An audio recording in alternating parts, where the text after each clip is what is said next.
All right, so here's what happened last. We wanted to make this bigger than just, here's your award and go lunch type thing, right? So we decided this year, or I kind of decided, told you this is what I thought we should do. Right? So I thought we would do a little interview. Mike, you ready? Because you're getting the same one. Not the same interview. Oh, yeah. So just to learn, because Sheila's been part of this chat. How many years have you been part of this chat? 25 years. We all know Sheila, but a lot of us are new and don't know how you got into the business. So I thought we would just do a short interview with each of the people to see. Sorry, we didn't do this with you, Nick, but we just thought right over the summer. So you did it. You did it with me. You did it on the podcast. Yeah. So tell us how you got into transportation. Like you've been working for Strathallan College, yes, right? And that's a bus school. It's a private school, right? So tell us how you got into that. Actually, I got into it because I had been trucking with CN, and unfortunately they closed their doors, and I was without a job. So I said, I'm going to take a year off and think about where I want to go, but I wanted to stay in trucking. And a friend I hadn't seen in a few years, had been out west, showed up at we had a trailer up at Knights Beach at the time, and showed up there in the summer and said to me, I hear you're not working anymore, blah, blah, blah. And she said, I've got a job for you. She says, I just come back, I'm going to drive a school bus down to Hillfield Strathallan. And I said, well, I do not want to go back to busing. I've been there, done that, don't want to do it anymore. And she bugged me for 2 days. So finally, she said the buses were automatic, which were not heard of in the 70s or the 80s. They had stereos in them, which was, I thought, a crock, but it ended up it was true. And she said the kids are really good. It's because it's a private school. So I said, I'll give you 6 months.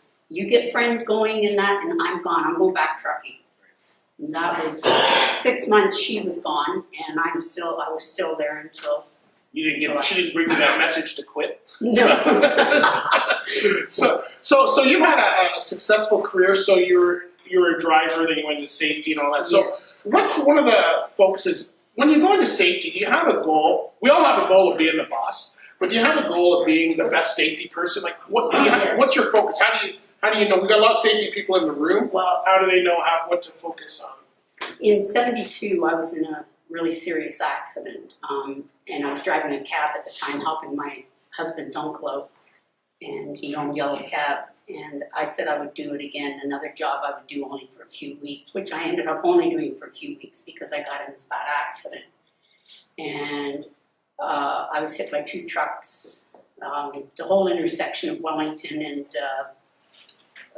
Victoria and Maine was closed for almost 24 hours because of the accident. And I said at that time, next vehicle I drive is going to be big, and I'm going to do some bloody safety training, and I'm going to get my ticket because that accident was caused by a reckless driver. Did not come down that hill properly, had no air left by the time he got to the bottom of the hill, and he plowed into a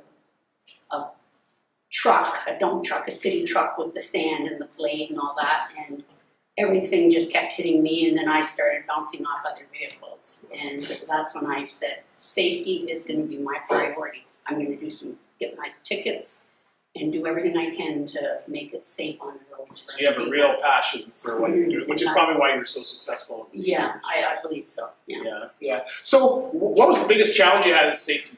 Don't mention Patty. Employees, Was being a female. Yeah? Yeah, in the trucking industry. That was the biggest challenge. And you try and get up in front of a bunch of hard-nosed truckers back in those days, and they just looked at you like, so I just had to prove I could do it. And once I got over that, and your name gets out there, and then you're fine. Do you find the whole industry's changing, women are more welcoming, and you actually, for a school bus, you probably have the majority of your fleet is women drivers. No, really? I would say well over half of them are men. Really? Yeah. A lot of men that have retired from long-term jobs and want something to do now. Do you feel that attitude has changed, though? Oh, 100%. 100%. Good. Good. So how do you gauge, you've probably put together your own safety programs with a 25-year career. So what entails a good safety program? Like how do you, if you're starting to put one together, there's probably a lot of people here who are trying to improve their safety programs. Maybe they're starting up safety programs. Where do you start? You have the passion for it, but not everybody's been in an incident to have that passion. So how do you start? How do you know if you're starting up a good program? I didn't tell the questions ahead of time. So.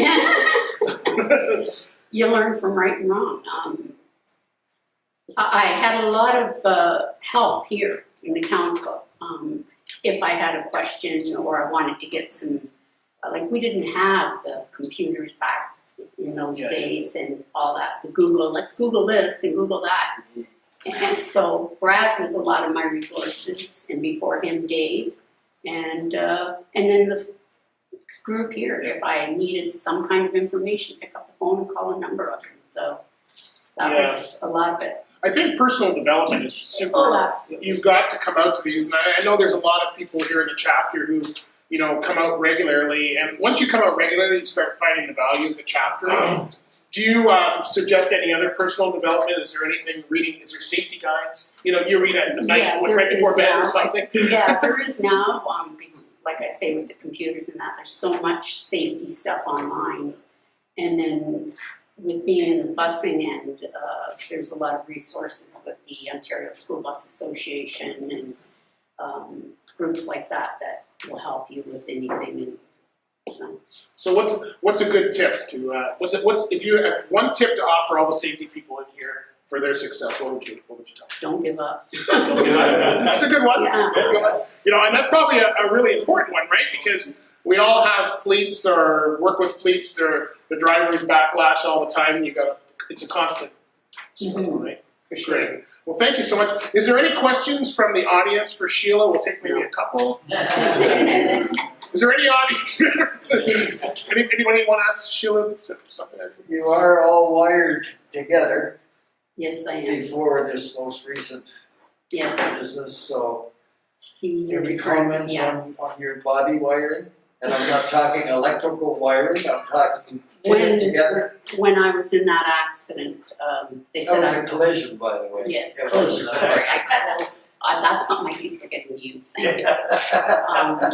They said I would never walk again, and there was just a lot of surgeries and like this one I just had now, but that had nothing to do with the accident. That would be the 35th surgery I had. So I proved them wrong. I proved that I would walk again, and thank goodness my husband stood behind me and helped me out a lot. And so, yeah. And the wiring together, missing a lot of body parts, a lot of innard stuff, and knee and neck and skull and you name it. That's why it's so strange. I used to build motors like that. I had extra parts too. Well, Sheila, thank you. And I've probably been part of the council, I don't know, maybe about 8 years now. I've been here, and you've always been one to help. And, it's just a pleasure to work with you and know you. And thank you for all. It's been a pleasure being part of this group. Thank you very much.